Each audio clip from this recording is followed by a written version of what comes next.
우리나라가 부정부패가 제일 심한 나라 중에 하나라고. 숨겨진 게 많은 것 같은 느낌? 청렴 결백하지 못한 국회의원들이 정치인들이 일을 하고 있는지도 모르겠고. 재물욕이나 권력욕이 앞선 것이 문제가 아니에요. 좀 답답하고요. 제대로 된 정치인이 나와서 정치를 했으면 좋겠다는 생각이 좀.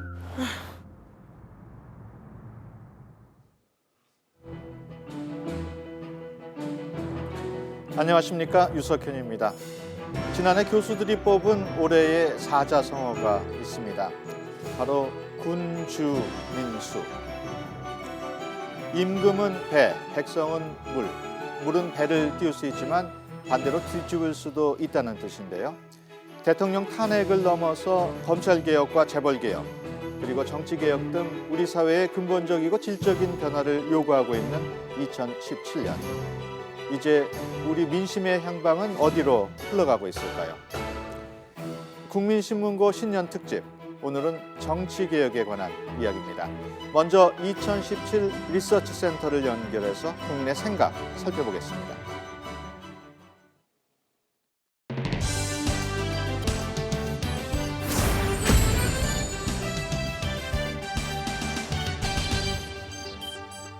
네, 2017 리서치 센터입니다. 그 어느 때보다 새로운 정치를 열망하는 2017년입니다. YTN 국민신문고와 리얼미터가 전국의 성인 남녀 2,017명을 대상으로 설문조사를 진행했는데요. 그 결과를 지금 공개합니다.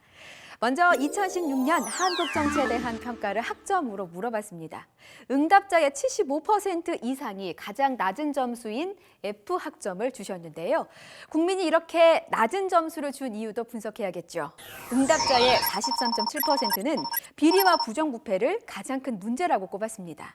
또 당의 이익만을 위해서 여야가 갈등하는 모습이 문제라는 응답은 25.9%였고요. 대통령 중심의 권력구조 때문이라는 지적은 22.7%로 조사됐습니다. 국민보다는 정치권의 이익만 좇는 한국 정치 현실에 국민의 실망이 크다는 결론을 유추할 수 있었습니다. 지금까지 2017 리서치 센터였습니다. 네, 오늘 함께 이야기 나눌 분들 소개해드립니다. 홍성걸 국민대 행정정책학부 교수, 취재를 맡은 이광현 기자입니다. 두 분 반갑습니다. 네, 안녕하세요. 네, 그리고 박명호 동국대 정치외교학과 교수 나오셨습니다. 안녕하십니까? 안녕하세요. 네. 국민신문고는 시청자 여러분과 함께 소통합니다. 정치 개혁에 대한 여러분의 의견 샵 0024로 받고 있습니다. 많은 참여 부탁드리겠습니다. 참여해 주신 분 가운데 추첨을 통해서 모바일 상품권을 드립니다. 지난해 한국 정치에 대한 국민 2017명의 평가를 보셨습니다. F 학점, 말 그대로 낙제점을 받았는데요. 오늘 나오신 두 분 교수님들의 평가도 궁금합니다. 먼저 박 교수님, 지난해 한국 정치 점수 얼마나 주시겠습니까? 뭐 대다수 국민들이 지적했듯이 F 학점이지 않을까 생각이 됩니다. 뭐 F 학점이 아니라 하더라도 최소한 재수강 대상이지 않을까 싶습니다. 네, 홍 교수님은 어떻습니까? 네, 그 사실은 뭐 먼저 숙제를 주셨잖아요. 점수 한번 매겨보라고. 그래서 저도 F 학점을 줬는데 역시 국민들하고 비슷한 생각인 것 같습니다. 네, 뭐 유석현 앵커님과 저는 마음속으로만 학점을 매기는 걸로 하고 아까 유석현 앵커께서 이제 시청자 문자 소개해 주셨는데 여러분도 저희 시청자 문자로 학점 한번 매겨보시면 어떨까 이런 생각이 잠깐 들었습니다. 자, 두 분 모두 F 학점 주셨는데요. 이렇게 쉽게 F 학점 주시는 걸 보니까 혹시 학생들에게도 좀 짜게 주시는 편이 아닌가 이런 생각이 드는데 어떻습니까? F 학점 어떤 학생들이 주로 받게 되는 건가요? 글쎄요, 뭐 거의 출석도 거의 없거나 또는 있어도 뭐 한두 번에 지나지 않거나 시험도 아예 안 봤거나 봤다 하더라도 거의 백지이거나 과제물도 뭐 거의 없거나 거의 뭐 성실치 못하고 무책임한 경우에 해당되지 않나 생각이 됩니다. 네, 뭐 비슷하죠. 그러니까 그 사실은 학기 초에 학생들한테 이렇게 해서 점수가 나간다, 최종 평점이 나간다라고 하는 것을 다 이제 밝히게 돼 있거든요. 강의 기획서에 뭐 거기에 따라서 각 기준별로 좀 뭐 퍼센테이지가 있어요. 그래서 뭐 중간 평가, 기말 평가, 참여 점수 뭐 이런 여러 가지가 있는데 뭐 좀 저 박 교수 얘기한 것처럼 과제물 뭐 안 가져오고 또 자동적으로 5분의 1 이상 결석하면은 또 자동 또 F 학점 처리가 되고요. 뭐 이런 여러 가지가 있습니다. 뭐 대개 비슷한 거 아닌가 싶습니다. 네. 자, 그렇다면 만약에 이제 가상으로 F학점에 화가 난 김정치라는 학생이 있는데요. 자, 그 학생이 교수님한테 가서 항의할 수 있지 않겠습니까? 뭐 여러분 항의 받으셨을 것 같은 느낌도 드는데, 자, 교수님 왜 저한테 낙제점 주시나요? 라고 물어봤을 때 홍 교수님은 어떻게 답변해 주시겠어요? 뭐 여러 가지 이유를 거기에 따른 답을 주지요. 그런데 이제 이걸 한국 정치라고 본다면 한국 정치에서는 뭐 여기 지금 오늘 여론 조사에서 좀 나왔습니다만 우선 입으로만 국민을 외쳤지 국민을 생각하는 정치인 혹은 정치 지도자가 전혀 없었습니다.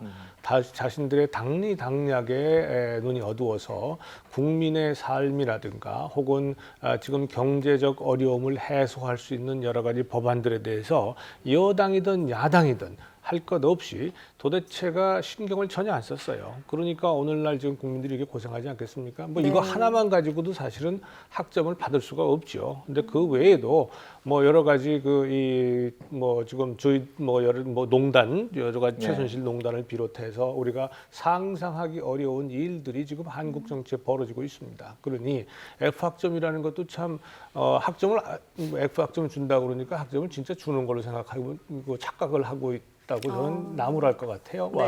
와서 그렇게 항의를 한다면 학점을 주는 것이 아니라 이놈아 빵점이라든가 이렇게 얘기를 해야죠. 네, 박 교수님은 어떠세요? 네, 사실 대학에서 F학점이나 또는 뭐 C나 D 등급을 받게 되면 재수강이 가능합니다. 그러니까 일종의 학점 세탁이라고도 할 수 있지만 두 번째 기회를 부여하는데 이 국가대표 감독 자리가 연습이 아니듯이 이 국정이나 우리나라 정치에 대한 거는 다시 할 수 없다라는 데 더 큰 문제가 있지 않나 생각이 됩니다.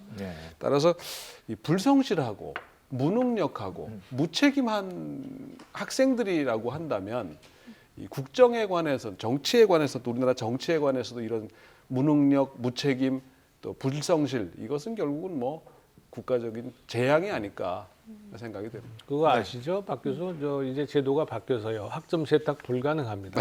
F학점 받았다는 기록 옆에 다시 학점을 주게 돼 있습니다. 예, 그렇군요. 두 교수님과 2017명이 평가한 지난해 한국 정치의 초라한 성적표. 과연 어떤 일들이 있었는지 주요 이슈를 모아봤습니다. 새해 벽두부터 정치권은 야권 분열로 3당 체제 출현을 알렸습니다. 집권 세력이 가장 바라는 것은 야권의 분열입니다. 수십 년 기득권 양당 체제에서 3당 체제로 이제는 재편되어야 합니다. 그리고 예상치 못한 기록이 세워진 2월. 테러 방지법을 처리하기 위해 본회의 직권 상정을 강행하자 야당은 필리버스터로 맞섰습니다. 총 192시간 27분. 세계 최장 기록이었지만 테러 방지법 통과를 막지는 못했습니다.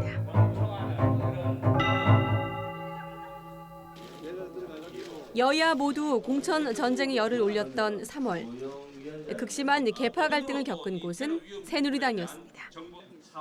현역 의원이라 하더라도 저성과자거나 또는 비인기자들의 경우는 공천에서 배제돼야 된다고 생각합니다. 친박계와 비박계의 갈등이 깊어지면서 급기야 김무성 대표를 향한 윤상현 의원의 막말과 욕설이 담긴 녹취록이 공개돼 큰 파문이 일었습니다. 저 자신도 대단히 황당하고 송구스럽습니다. 솔직히 저도 황당하고 송구스럽습니다. 그래서 자중자애하겠습니다. 운명의 4.13 총선. 야권 분열은 필패라는 공식을 깨고 더불어민주당과 국민의당이 크게 약진하면서 국회는 16년 만에 여소야대로 재편됩니다. 20대 국회는 시작부터 국회의장과 상임위 배분을 놓고 치열한 기싸움을 벌였습니다. 국회의장하고 법사위원장을 야당이 해야 된다고? 농담하시는 거겠지. 제가 너무 구체적인 이야기를 자꾸 하는 것은 협상에 영향을 줄 가능성이 있어서 좀 자제하겠습니다.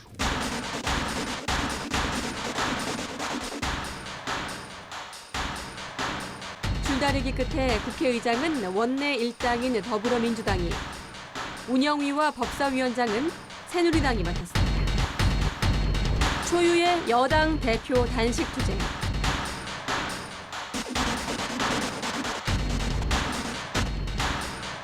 고야의 횡포에 맞서기 위해서는 비상한 방법을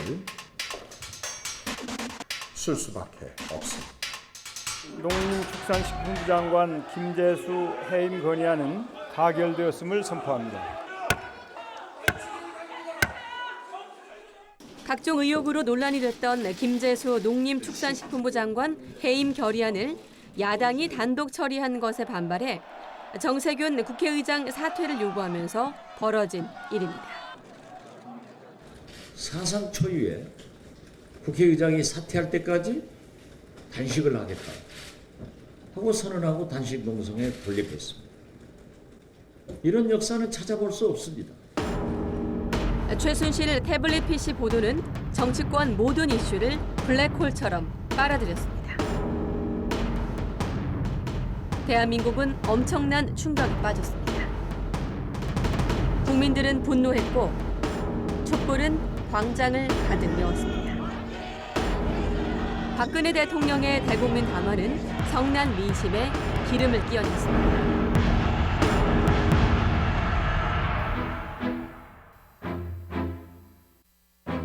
내가 이러려고 대통령을 했나 하는 자괴감이 들 정도로 괴롭기만 합니다. 모두 저의 잘못이고 저의 불찰로 일어난 일입니다.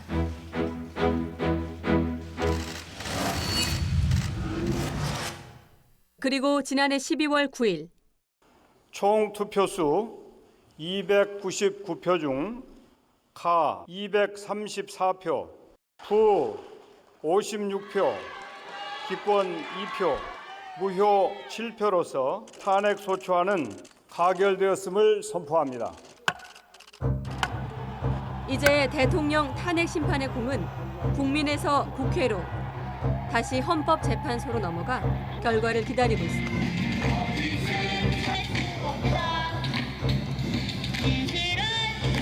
2016년 정치 불신을 넘어 정치 혐오를 겪었던 대한민국. 이제 변화를 요구하는 국민들의 요구에 정치가 답해야 할 때입니다. 네, 그야말로 다사다난이라는 표현이 적절할 것 같습니다.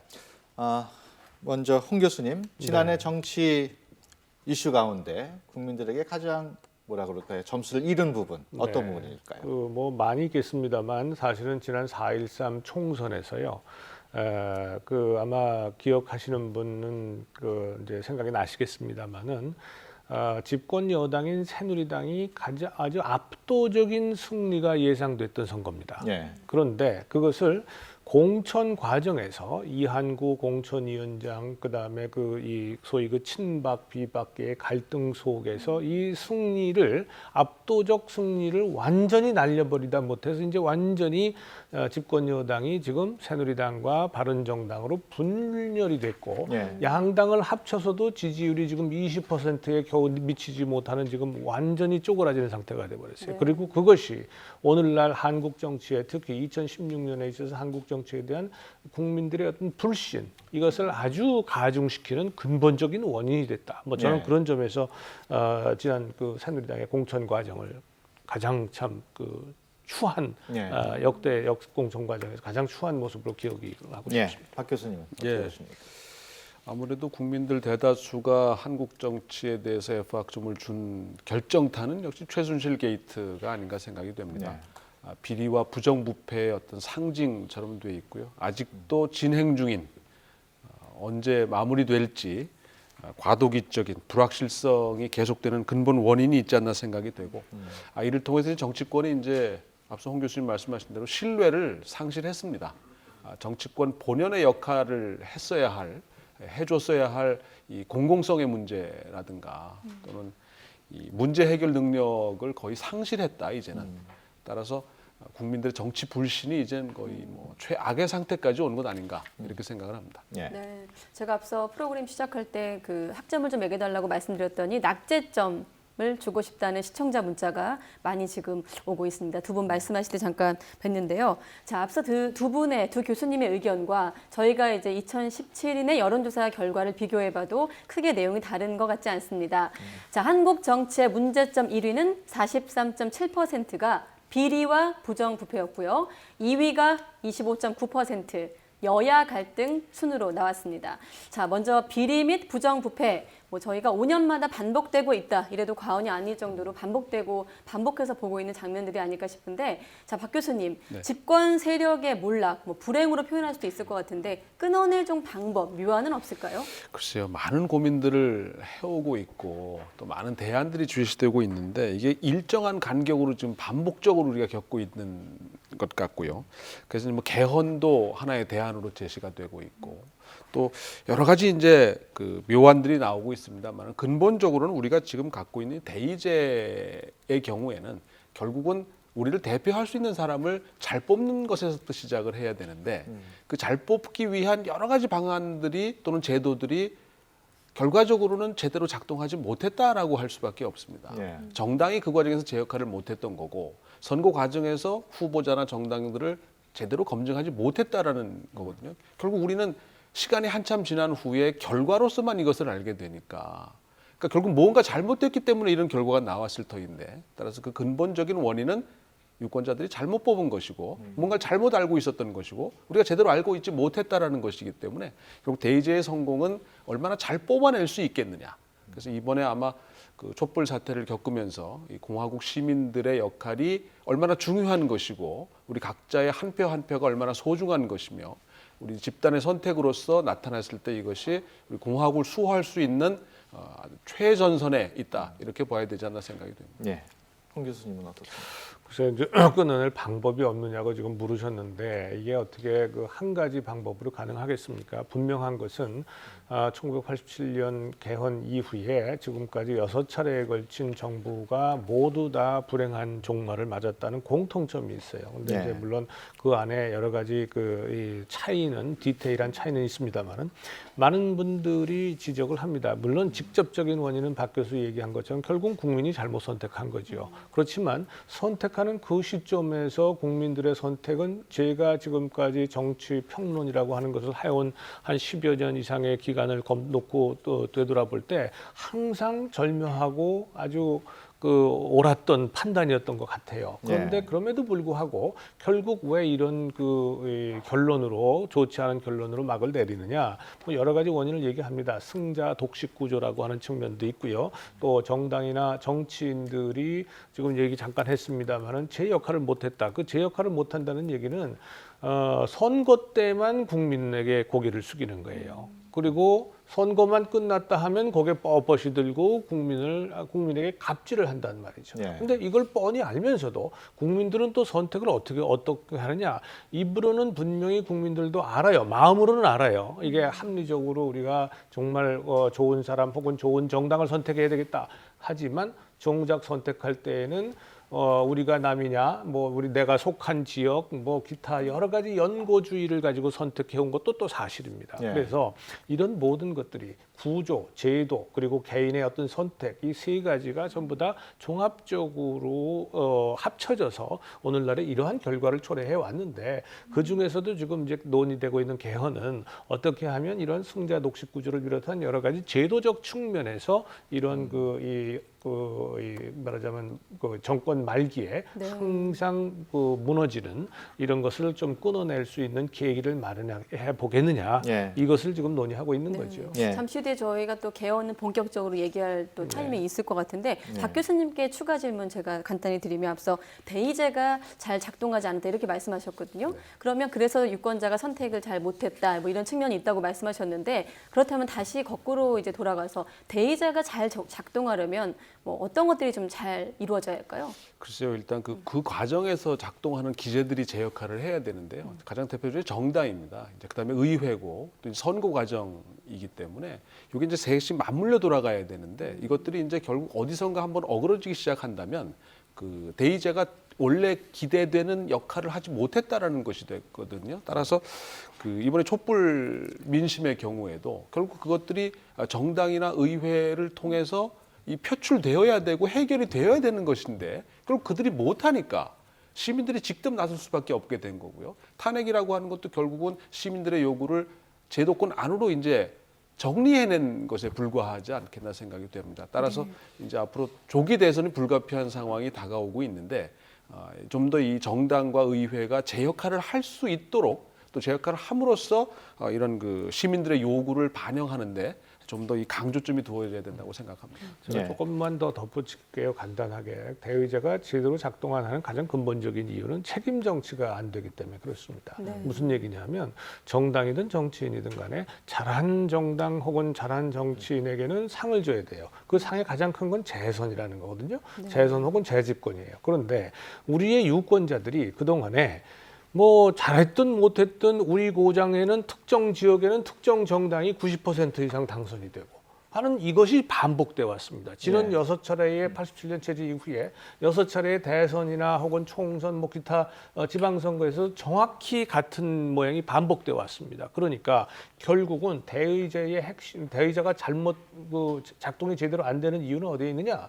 책임 정치가 구현이 안 되기 때문에 그렇다. 그런데 책임 정치는 왜 안 되느냐? 유권자들이 책임을 묻는 정치가 안 되고 있기 때문에 그렇다. 이렇게 말씀드릴 수 있습니다. 알겠습니다. 비리와 부정부패에 이어서 또 한국 정치의 문제점으로 지적된 게 여야의 밥그릇 싸움입니다. 앞서 제가 군주민수라는 사자성어 말씀드렸습니다만 우리나라 정치는 물이 없어도 배가 움직이는 그런 모양새입니다. 정치의 국민은 없고 각 당의 당리 당략만 있다는 지적인데요. 박 교수님, 어떻게 해결 방법이 없을까요?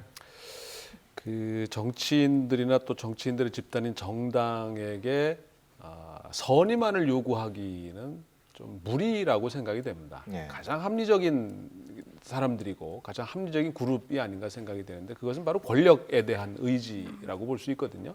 따라서 정치인들에게 선의를 당위적으로 요구하고 기대할 수는 있겠지만 현실적으로는 사실 무리라고 저는 생각이 됩니다. 따라서 그건 어느 정도 현실적으로 받아들일 수 있는 부분이 어디까지냐가 중요하지 않나 생각이 되고 또 앞서 우리 홍성일 교수님 말씀하신 대로 이게 선거라고 하는 것이 정기적으로 치러지면서 그것들을 검증해내는 거거든요. 잘한 사람은 더 할 수 있는 기회를 주고 더 많은 권력을 주게 되는 거고 그렇지 못하면 퇴출시키는 장치가 제대로 작동을 하게 된다면 합리적인 정치인들의 입장에서는 얼마든지 요구하지 않아도 국민들이 원하는 방향대로 움직일 건데 우리가 그것이 우리 홍 교수님 표현에 의하면 책임 정치가 구현되지 못하고 있기 때문에 별로 그게 관련이 없다는 걸 이제 인정하게 된 거고 받아들이게 된 거고 따라서 선거 때만 선거가 아닌 때는 전혀 다른 따라서 이런 문제가 이제 악순환이 된다고 볼 수 있겠죠. 홍 교수님은 어떻습니까? 당리 당략 어떻게? 그 정당이나 정치인들이요 당리 당략에 의한 의사 결정을 하는 건 지극히 당연한 겁니다. 왜냐하면 정권을 당리 당략을 해가지고 정권을 잡는 게 목적이니까요. 근데 문제는 그 당리 당략의 가장 큰 기준이 국민이 되어야 하는데 국민은 사라지고 정치인 개인 혹은 정당만 남았기 때문에 그런 거죠. 그건 왜 그러냐 하면 결국은 아까 잠깐 말씀드린 것처럼 똑같은 얘기인데 국민의 보상 체제가 지금 작동하지 않기 때문에 그런 거예요. 분명히 우리가 선거 공영제를 통해서 그 모든 정치 자금을 사실상 국민의 세금으로 대주고 있거든요. 그렇다면 거기에 따른 투명하게 우리가 감시도 하고 만약에 이걸 잘못됐을 때는 아주 호되게 나무라고 또 당리 당략 해가지고 그 당리 당략이 국민의 이익과 혹은 국가 이익과 어긋난다면 그렇다면 가차없이 국민들이 처벌을 해야 되는데 이게 지금 작동을 안 하는 거죠. 앞서 교수님께서 유권자가 내릴 수 있는 상은 재선이다. 이런 말씀. 그게 바로 책임 정치를 구현할 수 있는 어떤 장치다. 이런 말씀이 좀 인상이 남는데요. 자, 이번 설문조사 결과 가운데 눈여겨볼 만한 대목이 또 있습니다. 자, 설문조사 결과 다시 한번 볼 수 있을까요?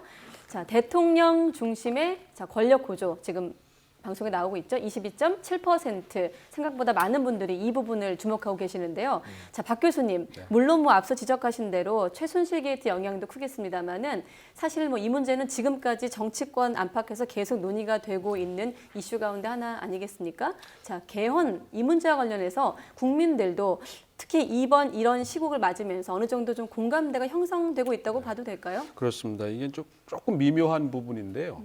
이 최순실 게이트와 같은 비리와 부정부패 문제는 꼭 대통령제라고 해서 나타날 수 있는 부분은 아닙니다. 뭐 내각제라고 해서 안 나타나거나 이런 건 아닌데 다만 대통령 중심제와 지금 관련돼서 얘기가 되는 것은 권력이 지나치게 집중돼 있다라고 하는 부분입니다. 선거에서 100%의 지지를 받지 않았는데 결정권을 행사하는 권력은 100%를 갖고 행사한다라고 하는 부분이 문제가 되고 따라서 견제와 균형으로부터 자유롭다라고 하는 부분에서 이런 부정과 부정부패와 비리의 가능성이 높아진 것이 아니냐. 따라서 대통령 중심제라고 해서 꼭 비리와 부정부패로 연결되는 것은 아님에도 불구하고 여태까지 우리 경험이 권력의 집중에 따른 부정부패와 비리의 가능성이 높았다고 보이는 것이 바로 이런 결과가 가져오지 않았나 생각이 됩니다. 네, 그렇다면은 개헌에 관한 이분들의 생각은 어떨까요? 대선 주자들의 개헌에 대한 입장을 담아봤습니다. 개헌은 꼭 필요합니다. 국민이 원하는 개헌이 되어야 합니다. 다음 정부 초반에 개헌을 하는 것이 순리라고 그렇게 생각합니다. 헌법 개정을 포함해서 선거제도 또 정책 결정 방식 또 정치인들의 행태 또 사고 방식 이런 면에서 전반적으로 우리가 손을 봐야만 그러지 않으면 똑같은 일이 되풀이될 가능성이 많이 있습니다. 개헌의 필요성은 저도 공감합니다만 실제로 시기상 현실적으로 지금 개헌을 하기에는 불가능하고 차기 정부로 넘겨서 하는 것이 바람직하다고 생각합니다. 개헌이 필요하다. 그리고 개헌의 시기는 2018년 지방선거 때 함께하는 것이 바람직하다고 말씀드립니다. 개헌은 개혁입니다. 개헌에 대한 국민들의 지지가 날로 높아지고 있습니다. 시간은 충분합니다. 의지와 결단의 문제입니다.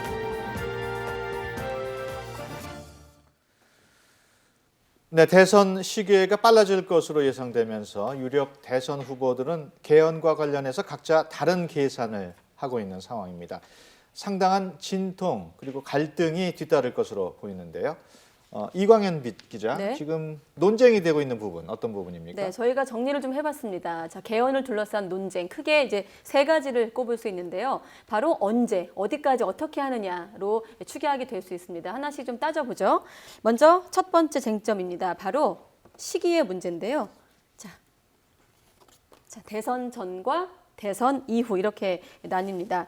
자, 사실 가장 큰 쟁점이 되는 부분인데요. 대통령 선거 전에 하자는 쪽이 있고요. 선거 이후 하자는 의견으로 나뉘어지는데 뭐 양측 모두 전략적 계산이 깔려 있다라고 이제 해석이 되고 있습니다. 자, 두 번째 쟁점은 개헌의 범위인데요. 아이고, 여기 좀 잠깐. 자. 포괄적 개헌 대 원포인트 개헌 이렇게 돼 있죠. 자, 시기를 둘러싼 논란은 결국은 이제 개헌의 폭, 범위로 옮겨질 가능성이 높습니다. 선거 이후에 국민의 기본권까지 함께 손을 좀 보자 이렇게 말하는 쪽이 포괄적 개헌 이를 주장하는 쪽이고요. 아니다, 선거 전에 권력 구조만 손을 보자, 원포인트 개헌을 할 것인지가 관건으로 꼽을 수 있습니다. 자, 마지막 쟁점은 여기가 조금 여기 너무 쟁점이 뜨겁다 보니 이 테이프도 잘 안 띄어지는데요. 아이고. 자, 4년 중임 대통령제, 분권형 대통령제, 이원 집정부제 이렇게 되어 있는데 권력 구조를 어떻게 개편할 것인가에 대한 문제입니다. 자, 4년 중임제, 분권형 대통령제, 이원 집정부제, 의원 내각제 이렇게 나와 있거든요. 자, 그렇다면 2017인의 생각은 어떤지 리서치센터 연결해서 한번 알아보도록 하겠습니다. 2017 리서치센터입니다. 우리 국민은 개헌에 대해서 어떤 생각을 가지고 있을까요? 현재 쟁점이 되고 있는 사안들을 물어봤습니다. 국민 2017인이 생각하는 개헌 추진 시기는 언제일까요? 대선 이후에 해야 한다가 41%였고요. 대선 이전에 해야 한다가 38.6%로 근소한 차이로 대선 이후가 적합하다는 의견이 많았습니다. 개헌을 반대한다는 의견은 12.5%로 집계됐습니다. 개헌을 할 경우 권력구조 개편에 대한 생각도 여쭤봤습니다. 1위는 분권형 대통령제 35%를 차지했고요. 이어서 4년 중임 대통령제가 26.6%였습니다. 응답자의 대부분이 대통령 권력을 분산시키자는 데 의견을 모아주셨는데요. 최순실 국정농단 사태와 탄핵 정국이 영향을 미친 것으로 분석됩니다. 지금까지 2017 리서치센터에서 안보라였습니다. 네, 국민신문고 신년 특집 2017인에게 묻다 정치개혁편 함께하고 계십니다. 자, 이제 두 분과 개헌에 대해서 본격적으로 짚어보겠습니다. 먼저 두 분은 개헌 시기를 어떻게 보시는지 먼저 박 교수님. 당위적으로 보면 대선 전에 체제 정비가 좀 이루어져서 새로운 어떤 제도적 틀에서 시작하는 것이 바람직하지만 현실적으로는 좀 무리가 아닌가 생각이 됩니다. 따라서 차기 정부에서 마무리하되 역대 정부에서도 대부분 임기 초 개헌 관련한 부분을 공약했지만 실천이 된 경우가 없었던 것을 보면 이번에는 대선 후보들이 일종의 정치적 합의를 통해서 의무화하는 것이 물론 법적 구속력은 없습니다만은 일종의 정치적 약속에 공감함으로써 대한민국 민주주의의 체제의 틀이 이제는 좀 한 단계 나아가는 그런 역할을 하는데 최소한 좀 이 합의가 돼야 되지 않겠나 생각이 돼서요. 일단 대선 후에 한 3년 정도 시간 내에 개헌을 마무리하는 것이 바람직하지 않겠나 생각합니다. 네, 홍 교수님. 네, 저는 사실은 바람직하기는 대선 전이 바람직하다고 봅니다. 그 이유는 지금 말씀하신 것처럼 사실은 개헌에 관한 논의가 이게 어제 오늘 얘기가 아니거든요. 계속 반복되는 얘기인데 그 대선 후보들이요, 후보 때는 개헌 필요합니다라고 다 주장을 해요. 뭐 오늘도 이제 많이 다 필요하다 그러잖아요. 네. 지금 홍 교수님 말씀 들으시면서 저희가 준비한 그 내용하고 비교하면서 좀 들으시면 더 좋을 것 같습니다. 예. 정작 당선이 되면요, 그러면 지금 우리 눈앞에 놓여 있는 과제가 지금 개헌을 논의할 때가 아니다. 개헌을 시작하면 블랙홀처럼 모든 이슈를 빨아들여서 뭐 일을 할 수가 없다. 이러면서 개헌을 흐지부지 시킨단 말이죠. 그런데 다음 정부는요, 지금 이제 뭐 언제 대선이 될지는 모르겠습니다만 다음 정부가 초기에 맞닥뜨릴 지금 이 문제들이 우리가 맞닥뜨릴 문제들이 지금 역대 어느 정권보다도 가장 심각하고 위험하고 즉각적인 대응을 요구하는 문제일 수밖에 없습니다. 안보적으로도 그렇고 경제적으로도 그렇고 일자리 문제 심각하고요. 뭐 이게 아주 뭐 어마어마하게 심각합니다. 그런데 여기에다가 지금 뭐 말씀하신 것처럼 우리 다 개헌하도록 약속을 합시다, 공약을 합시다 해놓고 딱 해도 제가 보기에는 실천될 가능성이 상당히 낮다. 그래서 저는 바람직하기는 그런 이 대선전이 좋겠다 이런 말씀이고 그럼에도 불구하고 현실적으로 볼 때는 아마 대선 후가 되지 않겠나 이런 생각이 듭니다. 대선 전에 하기에는 아무래도 물리적으로 문제가 크겠죠. 지금 시간이 너무 없고요.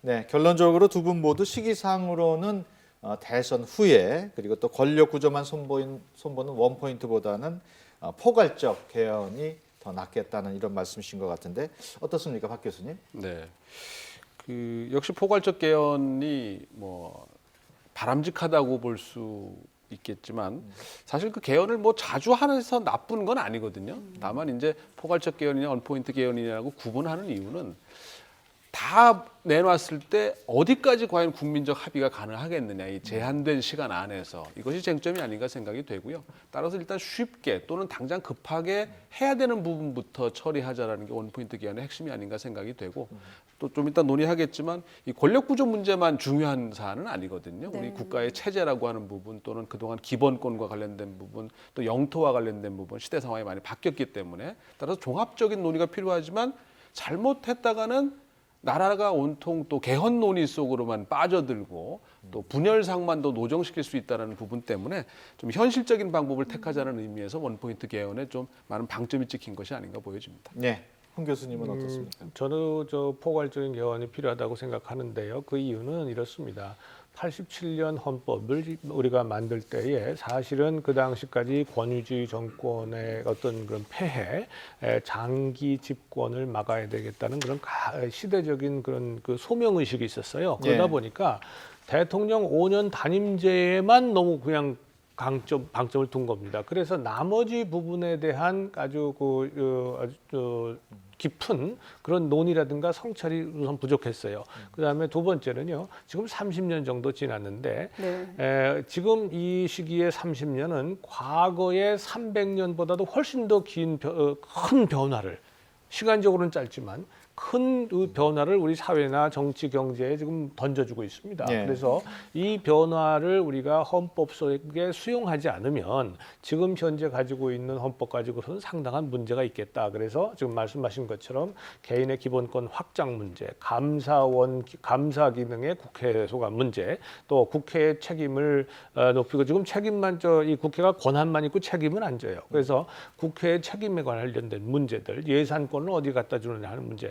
우리가 지금 얘기하자면 굉장히 많습니다. 그리고 이 문제에 대해서 사실은 지금까지 대여섯 가지의 헌법과 관련된 여러 가지 초안들까지도 나와 있는 상태예요. 그래서 복잡할 것 같지만 그러나 사실은 시작만 하면 그리 어려운 문제도 아니다. 이렇게 저는 봅니다.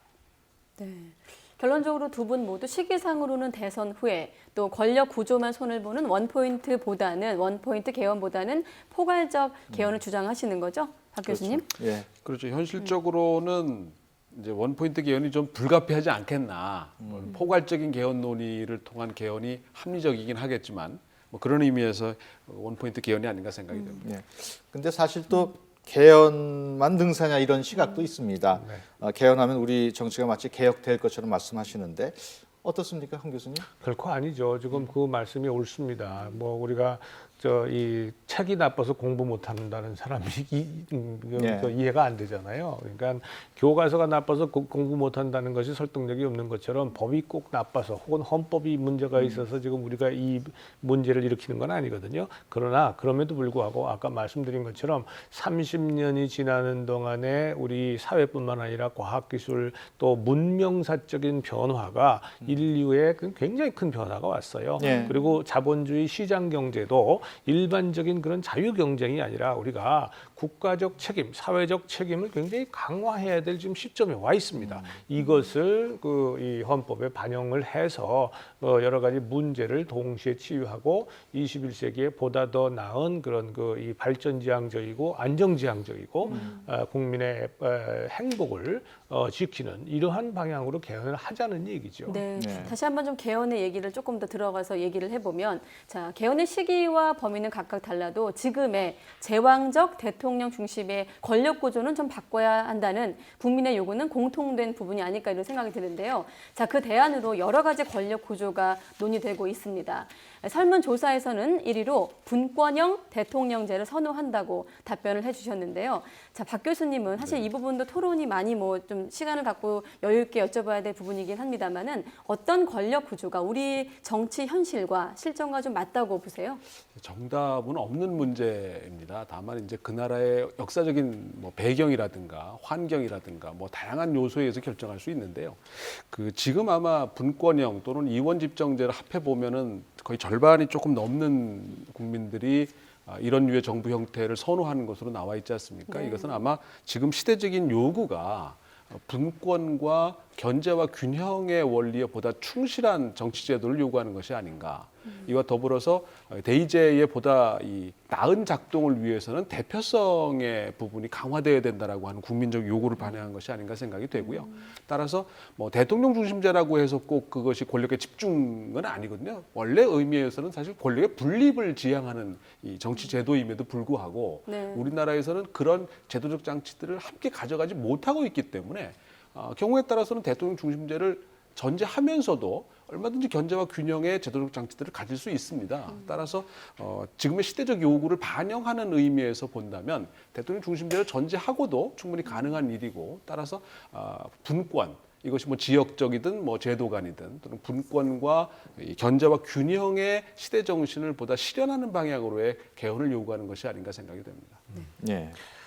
홍 교수님 보실 때는 어떻습니까? 지금 그 설문의 답변 중에 이제 분권형 대통령제와 이원 집정부제를 좀 각각 별도로 했는데 저는 조금 아직 응답하시는 우리 그 국민들이 이 둘을 정말로 잘 구분해서 이걸 답변을 하셨을까라는 좀 의문이 들어요. 왜냐하면 이원 집정부제는 되게 명확합니다. 그 이원 집정부제는 대통령은 대통령은 이 통일 외교 안보 국방 뭐 이런 것들을 좀 하고 또 의회에 다수당의 그 대표가 되는 총리가 내치를 하는 그런 분점적 정부란 말이죠. 그런데 이 분권형 대통령제라고 하는 것은 굉장히 다양한 형태가 있을 수 있어요. 여기 지금 나온 4년 중임형 대통령제도 사실은 헌법의 규정을 어떻게 우리가 규정하느냐에 따라서 견제와 균형의 원칙을 보다 더 정확하게 지킴으로써 분권형 대통령제로 갈 수가 있단 말이죠. 지금 현재 우리가 가지고 있는 대통령제, 5년 단임의 대통령제는 사실은 순수 대통령제가 아니에요. 대통령제에다가 내각제적 요소가 좀 상당히 들어가 있어요.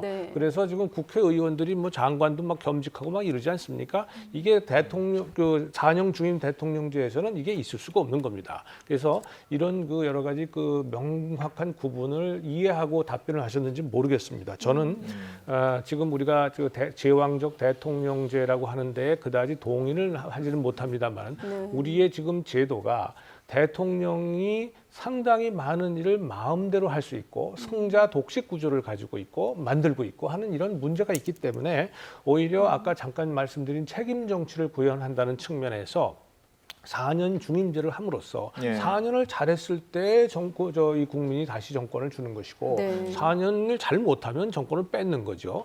그러면서 동시에 그 승자 독식 구조를 완화시키기 위한 여러 가지 제도적 장치들을 우리가 할 수가 있습니다. 그래서 그런 것들을 헌법에 반영하는 것이 좋지 않겠나 이렇게 생각합니다. 앞서 박 교수님은 분권형 대통령제 좀 무게를 두고 계시고 홍 교수님은 4년 대통령 중임제 무게를 두고 계시는데 결국은 좀 권력을 나누자. 그리고 또 권력을 좀 견제하자. 이때 이 부분에서는 좀 동의를 한다. 국민적인 어떤 민심과도 좀 맥을 같이 하자는 이런 생각이 드는데 이런 건 어떻습니까? 사실 정치권에서는 또 의원 내각제를 주장하는 의견들도 있거든요. 어떻습니까? 국민들의 답변과는 좀 거리가 있습니다만은 조금 우리 현실과 맞지 않아서인 건가요? 아마 우리 국민의 기억 속에는 내각제에 대한 별로 좋지 않은 기억이 좀 남아있지 않나 생각이 되고요. 지적하신 것처럼 정치권에서 요구하는 정부 형태하고 국민들이 원하는 정부 형태의 괴리감이 좀 있습니다. 이것은 결국 누구의 이익이 더 이제 증대될 것이냐의 차이가 아닌가 생각이 되고 이 괴리를 어떻게 극복하느냐가 중요하다고 생각이 됩니다. 2017년 올해를 개혁의 골든 타임이라고 이야기하는 사람들이 많습니다. 개헌과 대통령 선거 등 정치적으로 중요한 이슈가 많은 해이기 때문인데요. 올해 대한민국이 정치개혁을 완수하기 위해서 꼭 필요한 것은 무엇인지 어떤 두 분께 한번 여쭤보겠습니다. 먼저 박 교수님. 최종적으로 국민의 선택입니다. 국민의 감시와 책임 묻기가 결정적이라고 생각이 되고요. 이것이 확보되고 전제되면 정치권은 하지 말라고 해도 아마 알아서 하지 않을까 생각이 되고 정치권은 역시 공공성에 대한 인식과 실천이 가장 중요하다고 생각이 됩니다. 정치권이 공공성에 대한 인식을 철저히 하고 이를 실천하느냐 못하느냐 역시 최종적으로는 국민 감시와 문책이라고 생각이 됩니다. 우리 옛말에 말이죠. 애들을 기르는데 집안에 들어오면 무서운 사람이 있어야 되고 집 밖을 나가면 두려운 사람이 있어야 된다고 그러거든요. 그래야 그 아이가 잘 크는 겁니다. 마찬가지로 국민을 두려워하고 국민을 무서워해야만 이 정치가 개혁이 됩니다. 그렇게 국민들이 힘을 발휘할 수 있도록 제도가 개선이 되고 국민들이 소환도 하고 또 책임을 물을 수 있고 하는 제도로 바꿔줘야 된다. 지금 저희가 받고 있는 문자 중에 간단히 하나 소개해드리면 한국 정치 A역점 받는 날이 과연 올까요? 이런 질문이 있었는데 두 분의 말씀이 어느 정도 좀 답변이 되지 않을까 이런 생각을 해봤습니다. 변화와 개혁이 요구되는 한 해입니다. 20년 전 누군가는 한국이 경제는 2류고 행정은 3류, 정치는 4류로 평가했다고 합니다. 하지만 이제 한국 경제는 1류로 도약을 했고 행정도 개선이 됐습니다마는 정치는 여전히 나아진 게 없는 그런 상황입니다. 비뚤어진 것은 바로잡고 막힌 것은 뚫고 구부러진 것은 똑바로 펴는 그리고 무엇보다 깨끗한 한국 정치를 기대해 봅니다. 오늘 함께해 주신 세 분 고맙습니다. 감사합니다. 고맙습니다.